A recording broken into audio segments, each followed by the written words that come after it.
अस्सलाम वालेकुम नाजरीन, इमरान याकूब खान साहब और जफर हिलाली साहब के साथ मैं हूं Samina Pasha. Program view point में आपको खुशामदीद कहती हूं। मैच इस वक्त जोरों पर है, बिल्कुल पीक पर है और ऐसे में हमें दोनों टीम्स की जानिब से हिकमत अमली में कुछ कुछ तब्दीलियां भी नजर आ रही हैं। कप्तान की टीम की बात की जाए तो उन्होंने फील्ड प्लेसिंग चेंज करने का फैसला किया और एक दफा फिर से खिलाड़ियों की कुछ जगह में तब्दीली कर दी है, कुछ पोजीशंस उनकी तब्दील कर दी हैं। शेख रशीद अहमद साहब जो कि मायानाज सियासतदान हैं, बहुत वसी तजर्बा रखते हैं, उन्हें अब वजारत दाखिला का मनसब दे दिया गया है, जबकि वजीर रेलवे अब बना दिया गया आजम सवाती साहब को। इसी तरह और भी कुछ चेंजेस की गई हैं। हफीज शेख को बाकायदा वफाकी वजीर बना दिया गया है।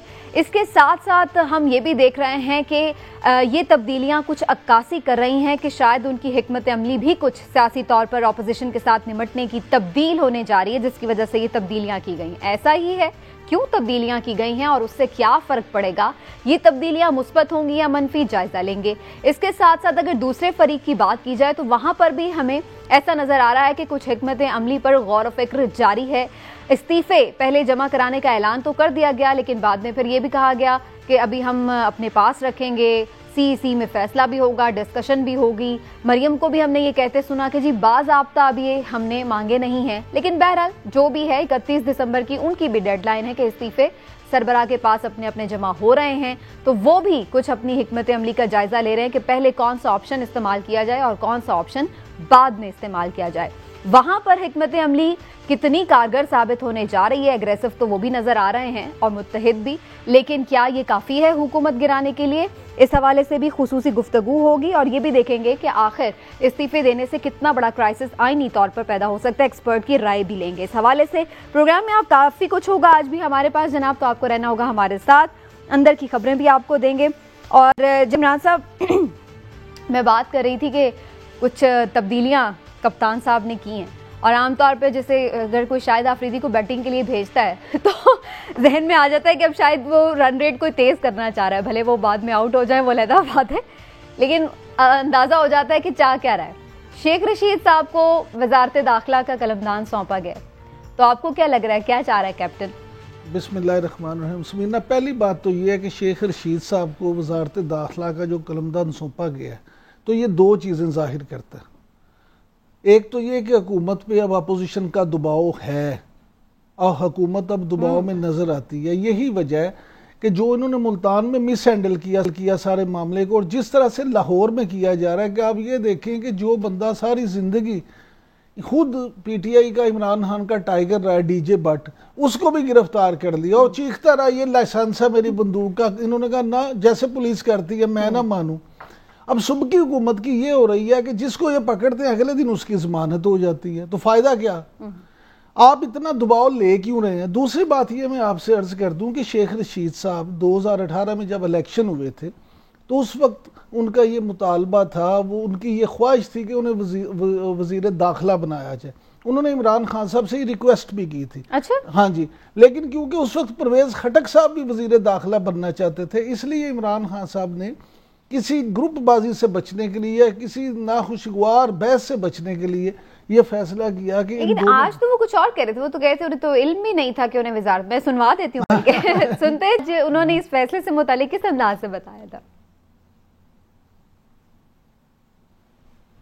मुझे कुछ पता नहीं है। मैं प्राइम मिनिस्टर साहब के दफ्तर में दाखिल हुआ, उन्होंने मुझे कहा शेख रशीद जो कुछ टीवी पे चल रहा है ऐसा नहीं है, मैं उन वजीरों में से नहीं हूँ। मैं दाखिल हुआ, प्राइम मिनिस्टर साहब ने मुझे कहा मुबारक हो, आपको इंटीरियर मिनिस्टर बना दिया गया है।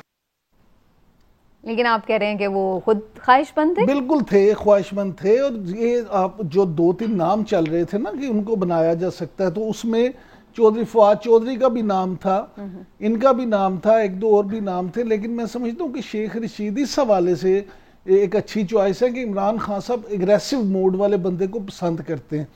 अब अगर देखा जाए तो ब्रिगेडियर साहब भी कोई इतना लो प्रोफाइल वाले आदमी नहीं थे, यानी वो भी एग्रेसिव गुफ्तगू करते हैं, लेकिन उनकी सियासी समझबूझ शायद वो नहीं है जो शेख रशीद साहब की है।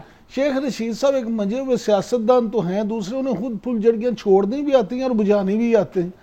इसलिए शेख रशीद साहब का इंतखाब इमरान खान ने यह सोच के किया है कि जहां अपोजिशन को डंडा चलाना पड़ा अपोजिशन पे तो ये डंडा भी चला लेंगे। और दूसरी बात ये, जहां उनसे कोई निगोशिएट करना पड़ा तो शेख साहब हंस के गले भी लगा, दोनों तरह के रोल निभा सकते हैं। तो शेख साहब का इसलिए ये चले हिलाली साहब से पूछते हैं। हिलाली साहब, आपके नजदीक शेख रशीद साहब को जो अब दे दी गई है इंटीरियर मिनिस्ट्री, ये कैसी चॉइस है इमरान खान साहब की, और उनके कंडक्ट को देखते हुए आप समझते हैं कि इससे बेहतर तौर पर ऑपोजिशन से डील किया जा सकेगा? जी हाँ, बिल्कुल ये अच्छा चॉइस है, मगर वजह जो मैं बताऊंगा आपको, मेरे ख्याल में वो कुछ मुख्तलिफ है। एक तो सीधी सादी बात यह है कि एजाज शाह साहब बूढ़े हो गए हैं। दूसरी बात यह सुना है कि उनकी तबीयत इतनी अच्छी नहीं है, मगर उससे भी बहुत ज़्यादा, और ना वो पॉलिटिकल प्रेजेंस उनका कोई है, ना वो उस किस्म के स्ट्रीट स्मार्ट हैं जो होना चाहिए ऐसे मौके पे, ना रशीद साहब वर्बल गोली का जवाब ये एजाज साहब वर्बल गोली का जवाब गोली से दे सकते। मगर सबसे बड़ा रीज़न ये है कि अगर एजाज शाह जाके ड्यूरिंग द जलसा कुछ ऐसा कदम लेता जिससे नुकसान होता, जिससे माफ़ करिए लोग मरते या मरने से नुकसान कम होता, ओके, मार पिटती, हाँ तसादुम होता या मरते, तो फिर क्या होता? वो कहते हैं देखो ये इसका कौन सा इदारा है, याद रखो ये किधर से आता है। तो मेरे ख्याल में ऐसे वक्त अंपायर को ब्लेम करना मुनासिब नहीं होता, इसलिए मैंने समझता हूं कि उनको एक नॉन पॉलिटिकल पोस्ट देना था और अच्छा किया कि उनको दे दिया है। हर लिहाज से इट्स अ गुड डिसीजन। अच्छा, और शेख रशीद साहब ने भी कुछ अपनी इस नई जिम्मेदारी के हवाले से कहा है कि वो क्या सोच रहे हैं, कैसे लेके चलेंगे। इसमें मैं थोड़ा सा ये जरूर ऐड करूंगी कि थोड़ी जहां मैंने ऑपोजिशन के कन्फ्यूजन की बात की, वहां हुकूमत की सफ़ों में भी कुछ कन्फ्यूजन नजर आ रही लाहौर जलसे के हवाले से। लेकिन अभी खैर शेख साहब क्या कह रहे हैं कि वो चैलेंज पसंद करते हैं और ये बड़ी चैलेंजिंग सिचुएशन है, सुन लीजिए जरा। मजा ही मुश्किल वक्त में काम करने का आता है। इंशाअल्लाह ताला इस वजारत को भी चार चांद अल्लाह की मदद से लगाएंगे और पूरी मेहनत करेंगे, क्योंकि ये ऐसे मौके में मुझे वजीर दाखिला लगाया गया जब मेरा भी इम्तहान है। इमरान साहब इम्तिहान पे पूरे उतरेंगे वजीर दाखिला साहब? देखिए, शेख रशीद साहब से आप 1001 इख्तिलाफ करें, लेकिन एक बात तय है कि वो एनर्जेटिक हैं, वो सियासी हैं और वो अब भी अवाम से जुड़े हुए हैं। परफॉर्मेंस बेस अगर बात की जाए तो लोग कह रहे हैं कि उन्होंने पहले कौन सी, मेरी गुजारिश सुन लें। अब दूसरी तरफ में आ रहा हूँ ना, इन्होंने तकरीबन 15 वजारतें संभाली हैं मुख्तलिफ अदवार में। अब मुझे आप ये बताएं कि रेलवे में भी कोई, मैं नहीं समझता कि इन 2.5 सालों में इन्होंने बहुत ही कोई आला कारकर्दगी दिखाई हो और कोई ऐसी चीज़ हो जिस पे वाकई गवर्नमेंट ये प्राइड ले सके कि जी हमने रेलवे में ये कर दिया। लेकिन बतौर वजीर दाखिला का देखें काम क्या होता है। वजीर दाखिला का काम बुनियादी तौर पे जो है वो इसलिए बढ़ जाएगा अब आने वाले दिनों में कि आगे लॉन्ग मार्च होने जा रहा है, और इमरान खान साहब ने जो बुनियादी तौर पे शेख रशीद का फैसला किया है उसकी वजह भी यही है। दूसरा, शेख रशीद साहब जो मुख्तदर हल्के हैं उनके भी करीब हैं, वो तो खुद कहते हैं कि GHQ मेरा हल्का है। तीसरी बात ये सबसे अहम कि वो स्ट्रीट पावर को, स्ट्रीट पॉलिटिक्स को समझते हैं, इसलिए ये बड़ा इमरान खान ने, सियासी बंदे हैं अंदर तक, कारकुनान की समझ और पब्लिक के साथ नब्ज पे हाथ। हाँ जी, मेरी बात सुने, मगर पहली दफा वजारत दाखिला मिली है, एक बड़ा मशहूर खिलाड़ी साहब एक पुलिस अफसर था, मैंने उससे पूछा कि जो तमाम पुलिस अफसर मुजरिम पकड़ने में नाकाम हो जाते हैं तो आप उसको कैसे गिरफ्तार कर लेते हैं? तो उसने कहा बात ये, मैं खुद उस वक्त क्रिमिनल बन के सोचता हूं कि अगर इसकी जगह मैं ये जुर्म करता तो मैं अगला स्टेप क्या करता। तो शेख रशीद साहब ये सारी अहलियत रखते हैं कि खुद ये सोच सकें कि अगर वो, आपको याद होगा कि लॉकडाउन में भी वो अकेले ही निकल आए थे, फिर जब वो पहुंच गए थे उधर। ठीक है, हिलाल साहब का मैं कमेंट ले लूं, फिर मैं मजीद भी बात करती हूँ। जी हिलाल साहब। देखिए, बिल्कुल सही है, मैंने भी कहा था कि ये स्ट्रीट स्मार्ट आदमी है, मगर साथ में आपसे एक सवाल पूछना चाहता हूँ। इंटीरियर मिनिस्टर फेडरेशन का, उससे क्या लाहौर में उसका इंटरेस्ट है, बताएं सर। गुजारिश माने Lahore law and order is a domestic problem, वो क्या कर रहा है? अब आप कहेंगे कि वो उधर का जो होम मिनिस्टर है उसको क्या कहते हैं, उसको सुपरसीड करके वो ऑर्डर्स देगा पुलिस वालों को? माने प्रोविंशियल मिनिस्टर नहीं देगा, वो देगा, जाहिर है वो देगा। तो इसके माने सर लाहौर वाला मामला तो परसों खत्म हो जाएगा 13 तारीख को। असल बात जो मैं पहले गुजारिश कर रहा था, असल मामला जो लॉन्ग मार्च है, जो अगला मरहला है, जो आगे इन्होंने इस्लामाबाद में अगर धरना दे दिया तो फिर हुकूमत ने किस तरह से निपटना है। असल तो शेख रशीद साहब को उस काम के लिए चलिए जी देखते हैं शेख साहब अपने इस इम्तिहान में कैसे कामयाब होते हैं, लेकिन तब्दीलियां तो कुछ और भी की उस नौबत पे पहुंचेगा वो तो बड़े डिटरमिन्ड है सर, बिल्कुल उस पर बात करते हैं अभी। लेकिन इमरान साहब ये हफीज शेख साहब भी वो बाकायदा एक फेडरल मिनिस्टर बन गए हैं। पिछले दिनों हमने हाई कोर्ट का फैसला भी देखा था, उसी के तनाजुर में ये किया गया। मैं समझता हूँ कि अच्छा फैसला ये भी इमरान खान साहब ने, जो जब आप उनसे काम ले रहे हैं तो उन्हें फिर वजीर बनाने में क्या आपको इतराज है। और दूसरी बात ये, मैं इसको दूसरे एंगल से भी देखता हूँ कि आज पीटीआई ने बाकायदा तौर पे आप ये समझे कि सेनेट के लिए अपने पहले टिकट का ऐलान कर दिया, क्योंकि उन्हें अब मार्च में जो सेनेट के इलेक्शंस होंगे तो आप देखेंगे कि उनको सिंध से सेनेटर भी मुंतखब करवा लिया जाएगा। तो बाकायदा आज उन्होंने अपने कैंडिडेट का ऐलान कर दिया और हफीज शेख साहब की वो इतनी तारीफ भी करते हैं, अगरचे आज उन्होंने FBR को वजारत खजाना से अलग कर दिया। उसके मामला बराह रास्त वजीर आज़म इमरान खान साहब खुद देखेंगे। ठीक, तो आपको लगता है कि हफीज शेख के बगैर फिर हिलाली साहब, इसका मतलब है गुजारा नहीं है इमरान खान साहब का, बल्कि कुछ दिन पहले लोग कह रहे थे कि शायद उन्हें चेंज किया जाना, लेकिन उनको तो मिनिस्टर बनाया जा रहा है, दैट मीन्स कि वो ही कंटिन्यू करेंगे एज ए फेडरल मिनिस्टर। नहीं, मिस्टर IMF को वो चेंज नहीं कर सकते, मगर एक बात तो मैं जरूर कहूंगा कि कब वो वक्त आएगा कि ये एडवाइजर्स और स्पेशल असिस्टेंट्स नहीं, अपना एक बंदा अपने पार्टी का मिनिस्टर ऑफ फाइनेंस आप लगाएंगे। क्या जब आप पार्टी बनाते हैं क्या आप कभी सोचते नहीं हैं कि अगर मुझे इख्तियार मिल जाए कौन बनेगा मिनिस्टर ऑफ फाइनेंस? और वो आदमी जो जाके कंस्टिट्यूएंसी में जाता है, कैंपेन करता है, लोगों से बात करता है, उनके मसले समझता है, बेहतर नहीं होता कि वैसा एक आदमी हो कि एक आदमी दुबई से आप बुला ले, वो रोल्स रॉयस उधर चला रहा है और इधर आके लैंड क्रूजर में बैठेगा। देखिए, आई एम सॉरी, इन लोग का कोई प्लानिंग और सोच है ही नहीं। लेकिन असद उमर साहब पहले बनाए थे ना, लेकिन वो फिर नई बात बन सकी तो फिर चेंज करना पड़े। असद उमर तो उनके अपने बंदे थे। अच्छा, यहाँ थोड़ी सी असद उमर उनके बंदे थे, असद उमर उनके बंदे थे। उसको 11 बजे बुलाया और 3 सवाल का जवाब पूछा और उसने शायद वो सवाल के जवाब ठीक नहीं जाए, उसी वक्त उसको तबादला कर दिया। This is not the way to do it यार।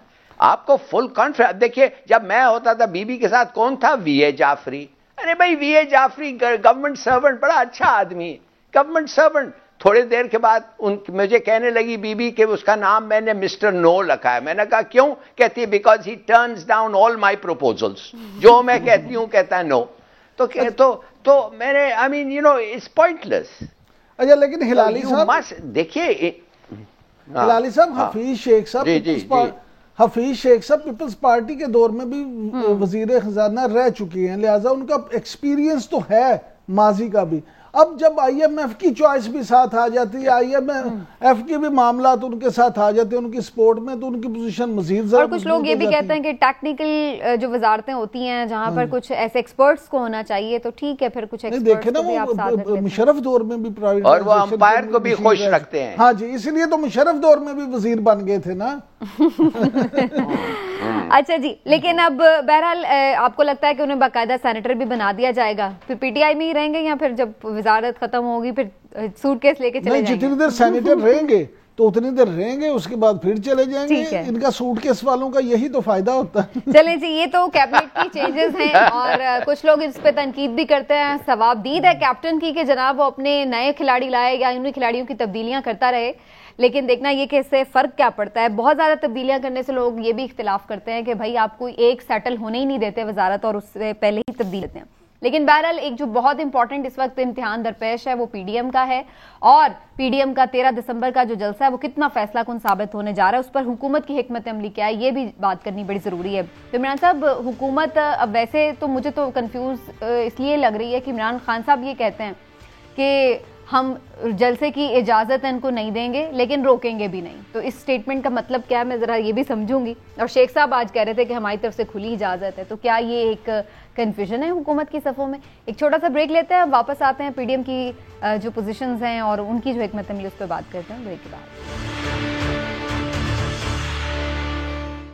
लोग इख्तदार के भूखे इतवार बाजार से जा रहे हैं, उनसे भी अर्ज करना चाहता हूँ, इमरान खान आपके जलसे से जा रहा है तो ई ख्याल अस्तो महालस्तो जुनू कहीं नहीं जा रहा, खुली इजाजत है, आप जलसा करें, कोई आप पे पाबंदी नहीं है। इमरान खान को अल्लाह ने इज्जत दी, वो ऊपर गया, आप इस मीनार पाकिस्तान से सियासत में नीचे जाएंगे। एक इंसान 3 साल खुदाई लहजे में बार बार बार बार ये कहता रहा कि मैं एनआरओ नहीं दूंगा। अब वही इंसान पिछले 3 दिन से ये कह रहे हैं कि आके बैठ के बात करें। जो इस तरह की खुदाई लहजे में बात किया करता था, आज वो पीडीएम से एनआरओ मांग रहा है। तो मैं ये कह देना चाहती हूँ कि ना तुम्हारी इस रिक्वेस्ट को हम कुछ जानते हैं, ना तुम्हें पीडीएम एनआरओ देगा।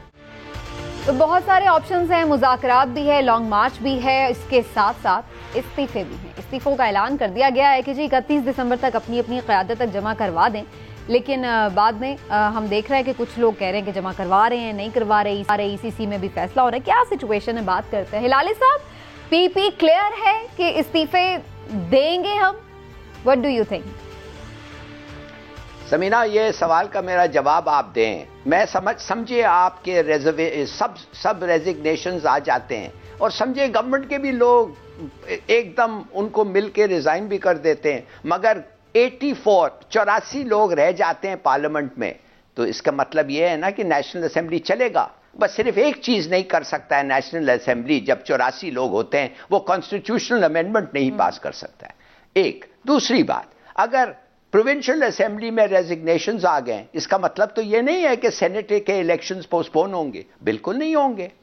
मैं तो एक और चीज कहना चाहता हूं, अगर क्यू और MQM वो भी इस्तीफा दे दें और गवर्नमेंट का मेजॉरिटी खत्म हो जाए और गवर्नमेंट फॉल्स, खत्म हो जाए गवर्नमेंट, आप मुझे बताएं, आप समझते ये इमरान खान इनको छोड़ेगा? पहली चीज वो ये कहेगा, मैं आपको क्या कह रहा था कि ये सब चोर इकट्ठे हो जाएंगे एज सून एज ऐसा मसले पे, तो वो इकट्ठे हो जाएंगे, ये बाहर शुरू हो जाएगा, और आप मुझे बताएं उनका इत्तेहाद होगा, उनकी यूनिटी प्रिवेल करेगी? तो मुझे समझ नहीं आ रहा है ये क्या बातें कर रहे हैं। ये झाग के तरह ये पॉलिटिक्स आप देखेंगे मार्च के बाद खत्म हो जाएगा। It will settle down. ये लोग इख्तियार के लिए लड़ रहे हैं, ये आई एम सॉरी, ये अवाम की बेहतरी के लिए नहीं लड़ रहे। लेकिन मैं तो ये भी इवन सवाल उठा रही हूँ ना इमरान साहब कि इन इस्तीफों की आखिर हैसियत क्या है कि मैं अपना इस्तीफा लिख के ड्रॉर में रख लूं और मैं कहूँ कि मैंने इस्तीफा दे दिया। अच्छा समीना, पहली बात तो ये कि अगर अपोजिशन पीडीएम इस्तीफे दे देता तो तकरीबन 499 इस्तीफे होंगे कौमी असम्बली और सूबाई असम्बलियां मिला के। अब जो लोग हाँ जी, तो ओवरऑल जब लोग नए जो सेनेटर होंगे, जब इलेक्टोरल बोर्ड ही पूरा नहीं होगा, वो कैसे होंगे? लेकिन जो आपका सवाल है, सबसे पहले उस पे आ जाते हैं। आपने जो बात की है, बात ये है कि मुझे आप ये बताएं कि यहाँ पे हुकूमत करेगी क्या? हुकूमत ने अगर अपोजिशन को इस्तीफे से रोकना है तो किस तरह से रोकेगी? और अगर अपोजिशन इस्तीफे दे देती है तो फिर हुकूमत क्या करेगी? अभी तक सुन लेना कि किस तरह से दे। आपको याद होगा कि जब पिछली दफा नवाज शरीफ की हुकूमत में अपोजिशन ने इस्तीफे दिए थे, अब प्रोसेस ये है कि जब आप इस्तीफा दे देती हैं, उसके सिर्फ 34 इस्तीफे दिए थे, सब लोगों ने नहीं थे दिए। अच्छा, उसके बाद स्पीकर का ये फर्ज होता है कि उन लोगों को बुलाए, एक एक बंदे को बुला के स्पीकर सुनेगा कि जनाब आपने किसी दबाव में आके ये इस्तीफा तो नहीं दिया, आपने अपनी मर्जी से रजा कराना तो करनी होती है। अगर वो मुतमिन होगा तो इस्तीफा मंजूर होगा, नहीं तो इस्तीफा मंजूर नहीं होगा। अभी तो स्पीकर तक तो पहुंचने दूर की बात है। मैं अब यही बात कर रहा हूँ। पहली बात ये है कि ये सब लोग अपने अपने लीडर को दें, फिर वो स्पीकर को जमा कराएं, फिर सबसे अहम बात यह है कि स्पीकर वो सारे इस्तीफे मंजूर भी कर ले। ठीक है, अगर मंजूर भी हो जाए तो फिर क्या फौरी तौर पे इलेक्शन हो सकते हैं? ये तो हमें अभी पूछते हैं, हम कोशिश भी कर रहे हैं कि जरा हमें इसका कुछ एक्सपर्ट ओपिनियन आ जाए। लेकिन जब हुकूमत ये बात कह रही है कि जी आप दें इस्तीफे, तो क्या ये स्टंट है या नहीं, इस पर भी मैं बात करती हूँ, लेकिन जरा कंवर दिलशाद साहब हमें ज्वाइन कर चुके हैं, साबिक सेक्रेटरी इलेक्शन कमीशन, उनसे जरा एक्सपीरियंस जानते हैं कि जी क्या होगा सिचुएशन इलेक्टोरल कॉलेज के हवाले से सेनेट इंतखाबात में और वगैरह वगैरह, कितना बड़ा क्राइसिस है ये अगर इस्तीफे आ जाते हैं। शुक्रिया कंवर दिलशाद साहब, थैंक यू आपके वक्त का। सबसे पहले तो यही कह दीजिए, इतनी बड़ी तादाद में ज़िमनी इलेक्शन कराए जा सकते हैं अगर ऑपोजिशन तमाम सूबाई असम्बलियों, कौमी असम्बली से इस्तीफे दे दे? पहली बात तो असूली तौर पर ये होता है कि आइन के आर्टिकल 64 के तहत कौमी असम्बली में या सूबाई असम्बली के जो अरकान इस्तीफा देंगे उसका एक तरीक़ेकार वज़ा किया हुआ है। उसमें तरीक़ाकार ये है कि हर इंडिविजुअल को अपने ओन हैंड राइटिंग पर अपना इस्तीफा जो है स्पीकर कौमी असम्बली या चेयरमैन सेनेट को देना होता है। ठीक है, ओन हैंड राइटिंग, टाइप की इजाजत नहीं है उसके अंदर। एक बात, दूसरी बात ये हो जाती है कि इसी की रोशनी में पाकिस्तान के चीफ जस्टिस इफ्तिखार चौधरी की सरबराही में आसिफ सईद खोसा ने एक बहुत लाइन ऑफ एक्शन दिया, जिसमें ये कहा है कि अगर कोई इज्तिमाई तौर पर कोई इस्तीफे पेश करता है तो कौमी असम्बली का स्पीकर या जो भी चेयरमैन सेनेट है वो बाकायदा इंडिविजुअल हर एक को बुलाएगा और पूछेगा आपको कोई तरगीब, आपको कोई धमकी दी गई है या किसके कहने पर आपने ये इस्तीफा दिया। एक बार मैं तरीका बताता हूँ ना, आप जैसे आपको आप इस्तीफा दे दे बाई इलेक्शन हो जाए, उसके लिए फिर ये होगा कि कौमी असम्बली का स्पीकर जो है पूछेगा, अगर वो ये कहेगा मुझे पार्टी के चेयरमैन ने कहा है तो वो उसको रिजेक्ट कर देगा, क्योंकि यहाँ उसमें तरगीब का हुक्म नहीं है, प्रैक्टिस के जिम्मे में आ जाता है कि उसको लालच देना, तरगीब देना, धमकाना, उसके जरिए इस्तीफा लेना। ये एक सुप्रीम कोर्ट ऑफ पाकिस्तान की रूलिंग आ गई, उसी रूलिंग के तहत ही सरदार अय्याज सादिक ने पीटीआई के जितने भी इस्तीफे आए थे। कंवर साहब थोड़ा सा वक्त कम है, ये तो हम समझ गए सारा प्रोसीजर, और वो प्रोसीजर के थ्रू आ गए इस्तीफे। बकौल इमरान साहब कुछ 400 से ज्यादा इस्तीफे बन रहे हैं, अगर हम सूबाई असम्बलियों से भी अपोजिशन के इस्तीफों की बात कर लें तो इतनी बड़ी तादाद में इस्तीफे आ जाए अगर, तो ज़िमनी इलेक्शन हो जाएगा। ज़िमनी इलेक्शन करवाना इलेक्शन कमीशन ऑफ पाकिस्तान के इख्तियारात में है, और प्राइम मिनिस्टर साहब जो बार बार फरमा रहे हैं कि मैं इंतखाबात करवा दूंगा, प्राइम मिनिस्टर को तो इख्तियारात ही नहीं है। कॉन्स्टिट्यूशनल इदारा इलेक्शन कमीशन पाकिस्तान है, इलेक्शन कमीशन ऑफ पाकिस्तान को गौर करेगा, देखेगा क्या सूरत है, लेकिन अगर वो इंतखाबात करवाना चाहे तो आर्टिकल 224 के तहत 60 दिन में इंतखाबात करवाने की जिम्मेदारी इलेक्शन कमीशन ऑफ पाकिस्तान पर आयद हो जाती है। अच्छा कंवर दिलशाद साहब, इमरान याकूब अर्ज कर रहा हूँ, मैं जानना ये चाहता हूँ आपसे कि अगर पीडीएम वाले इस्तीफे दे देते हैं और उस वक्त सेनेट के इलेक्शन आ जाएं और बेशक उनके इस्तीफे मंजूर भी ना हुए हों, लेकिन वो असेंबली में या सेनेट में ना जाएं, तो आप क्या समझते हैं, फिर कोई बहरान तो पैदा नहीं हो जाएगा या सेनेट के इलेक्शन हो जाएंगे? सेनेट के इलेक्शन हो जाएंगे, क्योंकि कॉन्स्टिट्यूशन में इलेक्टोरल कॉलेज का जिक्र नहीं है सेनेट के इलेक्शन के लिए। सिर्फ सदारती इंतखाब के लिए जरूरी है कि चारों जो है इलेक्टोरल कॉलेज मौजूद होने चाहिए, चारों सूबाई असम्बली और कौमी असम्बली, और 6 इलेक्टोरल कॉलेज बनते हैं। लेकिन यहाँ उसका कोई आइन में नहीं है कि 10 आदमी 15 आदमी भी गवर्नमेंट के ही बैठे होंगे तो वो इंतखाबात करवा देंगे, इलेक्शन पर कोई असर नहीं पड़ेगा।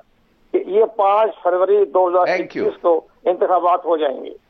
ठीक है, तो कंवर दिलशाद साहब आपका ये कहना है कि अगर ऑपोजिशन मुस्ताफी हो जाती है तो गवर्नमेंट फौरन उनके ऊपर कोई बहरान नहीं है, गवर्नमेंट अपनी जगह मौजूद रहेगी?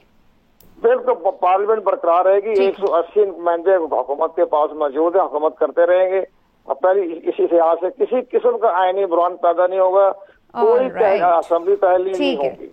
बहुत शुक्रिया आपका कंवर दिलशाद साहब। साथ जी हिलाली साहब जी आप कमेंट कर लीजिए। Thank you very much. अच्छा, दूसरी बात मैं आपको ये बताना चाहता हूं कि ये जो 11 पार्टीज की बात करते हैं लोग, क्या 11 पार्टी, कितने पार्टीज इनमें है जिनके पास एक सीट भी नहीं है? बताएं आप मुझे। वो नूरानी के पास एक सीट नहीं है, शेरपाव के पास एक सीट नहीं है। तो व्हाट इज दिस? ये अपने आप को 11 बड़े पार्टीज, व्हाट नॉनसेंस। मैं आपको बता रहा हूं, मैं आपको 10 दफे बता रहा हूं, आप देखेंगे ये झाग ऐसी बैठेगी मार्च के बाद कि कोई आप यकीन ही नहीं करेंगे। और मेरा ख्याल है ये इस्तीफों का ऐलान करने के बाद ये आईनी सिचुएशन क्लियर हुई है, जिसकी वजह से थोड़ा सा पीडीएम हमें इस्तीफों के मामले पर बैकफुट पर भी जाती दिखाई दे रही है। वो लॉन्ग मार्च की बात ज्यादा कर रहे हैं। अच्छा, 25 और 30 लोग तो रिजाइन ही नहीं करेंगे नून से। वो तो कह रहे हैं कि हम जाके अपने कॉन्स्टिट्यूएंसी से पूछेंगे। वो तो आप देखें तो सही ना, वो कौन था वो आदमी, एक बुजुर्ग MNA, उसने कहा मैं अपने लोगों को हल्के से जाके पूछूंगा, क्या मैं चले जाऊं? What are we saying? देखिए, let's get realistic। और ये PPP जब रिजाइन करेंगे, PPP जब रिजाइन करेगा तो वो यतीम हो जाएंगे, आप समझते हैं ये PPP वाले यतीम होने के लिए तैयार है? हिलाली साहब एक और भी चीज है जो बड़ी अहम है कि NCOC ने पहले ही कोरोना की वजह से जो सिफारिशात पेश की हैं उनके मुताबिक वैसे ही उन्होंने कहा है कि 31 जनवरी तक वैसे ही कोई इंतखाबात नहीं हो सकते। उन्होंने इंतखाबात मौखर करने का क्या रखा है। इसीलिए आप देखें कि कौमी असम्बली की 2 सीटें जो NA-45 और NA-75 और सूबाई 6 सीटें खाली हैं, लेकिन उन जगह पे भी इलेक्शन नहीं हो रहे। अच्छा, लेकिन जो ग्राउंड रियलिटी आईनी और कानूनी तौर पर समझ में आ रही है, उससे यही लग रहा है कि इसी वजह से हुकूमत भी बढ़ावा दे रही है कि दें इस्तीफे दें। हाँ, उन्हें पता है कि उसका उल्टा उन्हें फायदा ही होगा, नुकसान नहीं होगा। उनके लिए सेनेट के इलेक्शन और आसान हो जाएंगे। लेकिन अब ये PDM वाले क्या करेंगे? लाहौर के जलसे में जलसा करके लॉन्ग मार्च की तरफ जाएंगे या फिर क्योंकि अभी तो ये लग रहा है कि लॉन्ग मार्च की तरफ ज्यादा रुझान लग रहा है, इस्तीफों को भी दबा लिया है इन्होंने।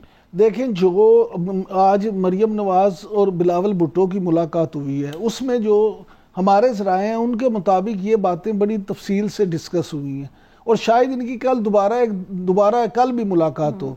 उसमें जो आज बात हुई है उस पर यही गौर किया गया है कि जनाब ये अगर हम 13 के जलसे के बाद लॉन्ग मार्च का क्या लाहे अमल करेंगे, और दोनों पार्टियां इस बात पे कन्विंस्ड हैं कि लॉन्ग मार्च होना चाहिए। अब धरना जो है उसका फैसला PDM ने मिलकर ये करना है कि ये धरना, क्योंकि एक तजवीज़ ये है कि धरना इस्लामाबाद में हो, डी चौक में, और एक तजवीज़ ये है कि धरना रावलपिंडी में दिया जाए, और एक तजवीज़ ये भी है कि धरना हो ही ना। हाँ जी, लेकिन इस वक्त जो आज 2 बातें हुई हैं वो ये हुई हैं, तो इसलिए इस पे आप देखें कि ये बड़ी अहम चीज़ें हैं। ये 2-3 दिन में डेवलपमेंट। एक ब्रेक लेते हैं जनाब, वापस आते हैं तो मजीद भी बात करते हैं कि जा रहे आने वाले दिनों में। एक छोटा सा ब्रेक, उसके बाद मजीद। इस सारे हंगामे में नाज़रीन एक ये भी बात हुई कि अपोजिशन ये कह रही है कि जी अब हमें राब्ते किए जा रहे मुज़ाकरात के लिए। शिरली फराज साहब ने आके यकसर तरदीद कर दी प्रेस कॉन्फ्रेंस में कि जी हमने तो कोई राब्ता नहीं किया मुज़ाकरात के लिए। लेकिन शेख साहब भी ये कहते सुनाई दिए कि फिर आखिर मुज़ाकरात होंगे किससे अगर इमरान खान से बात नहीं करनी। हिलाली साहब, आपको क्या लग रहा है, अगर इस्तीफों से भी बात नहीं बन रही है, जलसे करके देख लिया, लॉन्ग मार्च की तरफ अभी शायद जाते हैं ये लोग, तो बीच में कहीं ना कहीं मुज़ाकरात तो करने पड़ेंगे। अब ये कह रहे हैं कि जी हम मुज़ाकरात नहीं करेंगे, उधर से गवर्नमेंट का भी कोई ऐसा खास मूड नजर नहीं आ रहा, वो भी इनको बिल्कुल एग्रेसिवली डील कर रहे हैं। तो व्हाट डू यू थिंक कि फिर सोल्यूशन क्या होगा? मैं समझ नहीं आ रही, मुझे आपका सवाल मुझे समझ नहीं आया। मुज़ाकरात होंगे या नहीं होंगे? कहा है कि हम क्यों होंगे, किस बात पे होंगे? ऑपोजिशन ने तो 2 दफे कहा है कि मुज़ाकरात हम हरगिज नहीं देंगे, इन लोगों से हम मुज़ाकरात नहीं करेंगे। इमरान खान पहले ये कह रहा था, उसके बाद वो कहने लगा, वो उसका स्टांस भी actually is been quite firm. वो कहने लगा कि मैं करप्शन के अलावा और किसी चीज, हर चीज पे बात करने के लिए तैयार हूं। ये कहने अब ये कह रहे हैं कि हम बात ही नहीं करेंगे उनसे, अब ये कह रहे हैं कि वो हमें कह रहा है आके बात करो, हमने इनकार कर दिया। तो किस बीच पे बात हो सकती है, वैसे समझ नहीं आ रही है। अब आप देखिए, ये जलसा जो होगा ये बड़ा जलसा होगा, जाहिर है कुछ हद तक ठीक ठाक कामयाब जलसा इसलिए होगा कि ये उनका गढ़ है भाई। ये क्या पटवारी और बिजनेसमैन जो हैं, हाँ, और अपने घर में बिल्ली शेर की तरह रहता है, समझ गए आप? तो ये तो होगा, मगर अगर ये पैनिक ना करें, अगर उनको प्रोवोक ना करें, आप डंडे ना चले और सर ना तोड़े गए और खुदा ना करे अगर लोग नहीं मारे गए, तो आप मुझे बताएं ये खत्म हो जाएगा। जब ये खत्म हो जाएगा वो कहेंगे कि हम लॉन्ग मार्च कर रहे हैं, वो तो उससे तुले हुए हैं लॉन्ग मार्च पे। उसके बाद मेरे ख्याल में गवर्नमेंट अनाउंस कर दे कि आप इस्लामाबाद में नहीं आ सकते, मिसाल के तौर पे, इसलिए कि डेंजर है, पैंडेमिक है, ये है, वो है। फिर क्या होगा? फिर शायद बातें हो, फिर शायद डायलॉग की तरफ आए। ओके इमरान साहब, आपको क्या लग रहा है, जलसा कामयाब हो जाएगा, बड़ा जलसा होगा? जलसा कामयाब भी हो जाएगा, बड़ा भी होगा, लेकिन हुकूमत करने भी देगी। बात सुने, हुकूमत अब कैसे रोकेगी? मुल्तान में नहीं थे रोक सके, इसलिए उन्होंने कहा आप करें, हम मुकदमे करेंगे। लेकिन एक चीज समझिए कि अपोजिशन आपको मजीद जारखाना नजर आएगी, खासतौर पे बिलावल भुट्टो ज़रदारी, मरियम नवाज और मौलाना फजल रहमान। उसकी बुनियादी वजह है कि उनको एग्रेशन इस वक्त सूट करती है। वो जितना एग्रेसिव होंगे हुकूमत उतना रिएक्ट करेगी, और वो चाहते हैं कि हुकूमत इस वक्त रिएक्ट करे और हुकूमत से कोई गलती हो जिसको वो फिर बाद में। लेकिन हिलाली साहब की बात सुन के तो लग रहा है कि ऑपोजिशन खुद को बंद गली में लेके जा रही है। नहीं, बिल्कुल हिलाली साहब की अपनी राय है। मैं जो आपसे कह रहा हूँ कि अपोजिशन ये चाहती है कि हुकूमत को गलती करे इस वक्त। कैसी गलती? रोकने की ताकत। हाँ जी जी, ऐसे ही है जी, मेरी राय। मैंने तो पहले कहा कि मेरी राय ये है, ठीक है। तो उसमें मेरी राय ये है कि जनाब उसमें अपोजिशन ये चाहती है कि हुकूमत गलती करे जिसकी वजह से उनको फायदा हो। मुज़ाकरात लॉन्ग मार्च से पहले होंगे या बाद में? देखिए, मुज़ाकरात लॉन्ग मार्च के बाद में होंगे, पहले तो होते मुझे नजर नहीं आते। उससे पहले अपोजिशन भी टलेगी नहीं। लेकिन आप एक बात याद रखें कि इलेक्शन इतनी मामूली चीज नहीं होती। इस पे करोड़ों रुपए, एक हलके में तकरीबन 6 से 7 करोड़ रुपए हुकूमत का इस मुल्क का लगता है। हाँ। और 22-23 अरब रुपए का टोटल खर्चा होता है। तो अगर आपके आधे लोग चले जाए तो उसका मतलब है 10-11 अरब रुपए आपको फौरी चाहिए इलेक्शन करवाने के लिए। तो कोरोना की सूरत हाल है, इकोनॉमी को आप देखें तो आपके पास इतने पैसे हैं, ये सारे मामला तो आपको देखना होते हैं। बिल्कुल ठीक है। और लेकिन ऑपोजिशन भी ये देखेगी कि क्या ये इतने पैसे खर्च करके उसके बाद भी कोई इन्हें फायदा भी हो रहा है या नहीं हो रहा, क्योंकि फिलहाल जो हमें नजर आ रहा है वो यही कि से देने के बावजूद भी कोई आईनी बहरान उस तरह से पैदा नहीं हो रहा। तो फिर क्या हिकमत अमली होगी आने वाले दिनों में, इस पर मजीद भी डिस्कशन होती रहेगी। 13 दिसंबर का जो जलसा है वो क्या कुछ डिसाइड करने वाला है, उस पर भी बात होगी। आज के प्रोग्राम से नाज़रीन इजाजत दीजिए, अल्लाह हाफिज।